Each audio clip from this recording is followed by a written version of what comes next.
వారు ఇవ్వడానికి లేదు. కాకినాడ జిల్లా ముమ్మిడివరం నియోజకవర్గం తాళ్లరేవు మండలంలో విశ్రాంతి భవనంలో ఆంధ్రప్రదేశ్ వ్యవసాయ కార్మిక సంఘం 2వ మహాసభ ఘనంగా జరిగింది. మహాసభ ప్రారంభానికి రాష్ట్ర కార్యదర్శి వి వెంకటేశ్వర్లు, మండల కార్యదర్శి దుప్పి అదృష్ట దీపుడు జెండా ఆవిష్కరణ చేశారు. నిఢారంబర ప్రజానాయకుడు పుచ్చలపల్లి సుందరయ్య, సత్సం సర్గం నాయకులు, కౌలు రైతు సంఘం, విశ్రాంత ఉద్యోగుల సంఘం నాయకులు పాల్గొని కూలీల సమస్యల పరిష్కారానికి అండగా ఉండేలా పోరాట స్ఫూర్తి వ్యక్తం చేశారు. నెల్లూరులో ప్రారంభమైనటువంటి సంఘం జెండా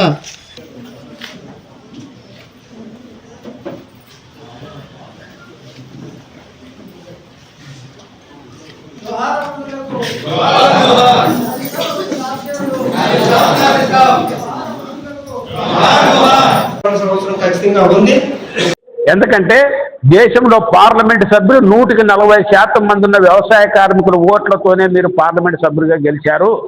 వాళ్ళకే వెన్నుపోటు పెడితే ప్రజలు మీకు తగిన గుణపాఠం చెప్తారు. ఈరోజు భారతదేశంలో స్త్రీలకి పురుషులకి సమానమైనటువంటి వేతనం ఇచ్చినటువంటి చరిత్ర ఉపాధి హామీది. ఒంటరి మహిళలకి, వికలాంగులకి, అనేక మందికి అవకాశం ఇచ్చినటువంటి ఉపాధి హామీ. లక్షలాది మందికి చదువుకున్న వారికి ఉద్యోగాలు కల్పించింది.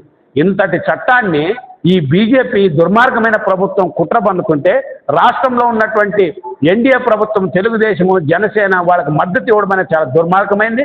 అదేవిధంగా వైసీపీ కూడా తమ నిర్ణయం ప్రకటించాలి. ఈ రాష్ట్రంలో ఉన్నటువంటి 25 మంది పార్లమెంటు సభ్యులు దీనికి వ్యతిరేకంగా ఓటేయాలి. లేకపోతే రాష్ట్రంలో పార్లమెంటు సభ్యులు ఎక్కడ పోతే అక్కడ వ్యవసాయ కార్మికులు తిరగబడతారు, నిలేస్తారని ఈ సందర్భంగా ఆంధ్రప్రదేశ్ వ్యవసాయ